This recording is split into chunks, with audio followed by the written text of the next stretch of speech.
What's up everyone, this is CyberKnight 8610, and today we're going to talk about a new synchro monster that has been finally revealed for us, and we have the card and everything for it, and that is a Cosmic Blazar Dragon.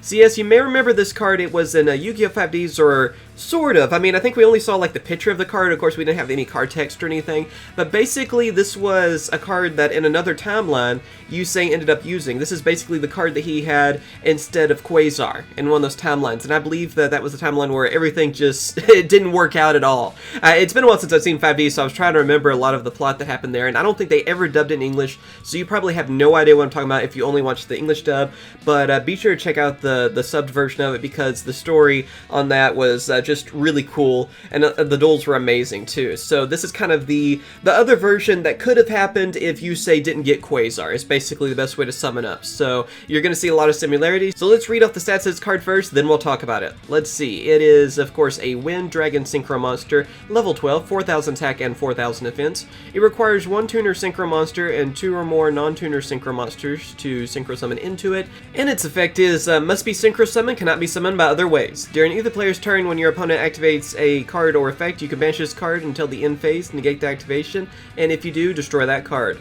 During either player's turn, if your opponent would summon a monster, you can banish this card until the end phase, negate the summon, and if you do, destroy that monster. When your opponent declares an attack, you can banish this card until the end phase, negate the attack, then in the battle phase, this is a quick effect. So yeah, as you can see, this is pretty much the I don't want my opponent to do anything card, you know? It's like, you're trying to do something. No, we banish this. You don't get to do whatever that is. Whether it be activating a card, summoning, attacking, whatever. It's just pretty much the negation monster. And that's pretty awesome, too. And also, if you notice, this one is more like Stardust in a way. Like, even the artwork and stuff, it looks more like Stardust to me. So I'm kind of wondering, is it something to do with the timeline? Again, I haven't seen 5Ds in a while, so I could be wrong on this, and probably am. I'm not sure. But is the reason that Quasar is stronger in a lot of ways because it's more of a combination of the Signer Dragons, and maybe this version of it was Yusei kind of trying to do it by himself? And that's the reason, you know, it's a little bit weaker than Quasar in my opinion, because with Quasar, you get those multiple attacks you can get from it, which can pretty much, one Quasar can pretty much just OTK someone. So it's a monster that's worth investing a lot of cards into, as you're gonna do. I mean, only decks like Synchron decks and I think Speedroids and things like that can really invest in something like that. And I've even seen Morphtronics too, where they can go for something like Quasar, and that's basically the type of deck that's gonna use something like this. I mean, it's not a Synchro monster you can just throw into anything, you know? And in most cases, you're better off going with Quasar because, like I said, the multiple attacks, it has its own, you know, great effects on that, and then also how if it is destroyed, if it's gotten rid of, you can actually get Shooting Star from it. Unfortunately, there's not a card you can float from this one. I was kind of hoping maybe they would do something kind of crazy and like make it where if this is destroyed or removed somehow, that you could bring out like Majestic Star. You know, just something kind of different, because I thought that'd be kind of cool. Or of course Shooting Star, but it would have been kind of funny to just see something reference Majestic Star again. I thought that would have been a cool idea. But yeah, in my opinion, this card is still amazing. I mean, in most cases, again, I feel like Quasar is the better one just because, again, those multiple attacks. And that's just a big thing, especially these days. If you're going to invest so much into one Synchro monster, you want to OTK, you want to finish the duel. Now, if you're able to go for multiple Synchros like this, you know, Delta Synchro Summons, then, yeah, Cosmic Blazar Dragon is still a great option. I mean, in a lot of cases, I feel like it's going to be certain situations you might prefer this card. It's still a 4,000 attack and defense monster. Like I said, it negates everything, and against certain decks out there, you might rather have something like this instead of Quasar.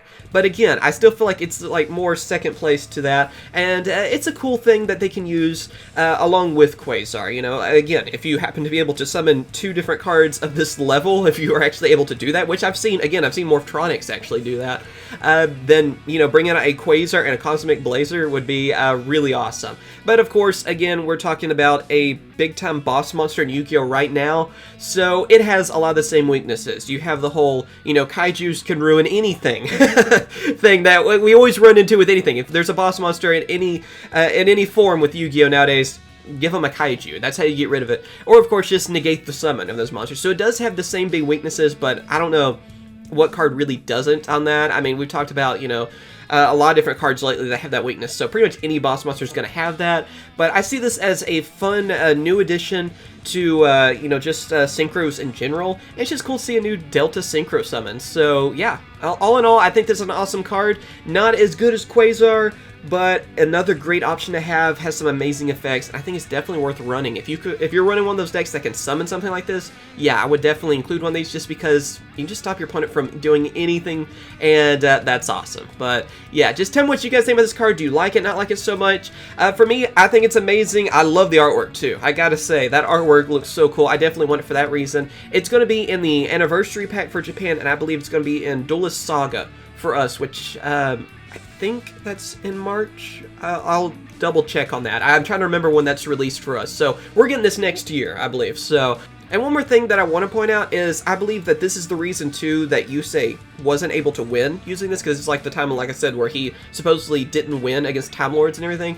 I think because this one basically stalls out Time Lords. I just kind of thought about that by reading the effect and everything, where Quasar, again, had more power to it where it could do the multiple attacks. So that's kind of a theory sort of thing. I don't know if I'm correct on that, but maybe that was the reason why he didn't win. Again, it could be something like, you know, this looks more like Stardust and less like a combination of the dragons. But yeah, tell me what you guys think on that too. I'd love to hear your theories on that. And maybe it's not even a theory. Maybe you guys actually know the reason. Again, it's been a while since I've seen 5Ds. But yeah, as always, thank you guys for watching. You guys are awesome. Be sure to subscribe for more Yu-Gi-Oh! Discussions, because I have a lot of cards I want to talk about that I didn't get to when they were first revealed, so I thought it'd be fun to do some discussions on them. And of course, we have a lot of openings planned and just all kinds of stuff. So be sure to like this video if you enjoyed it, and of course I will. Catch you guys later. See ya.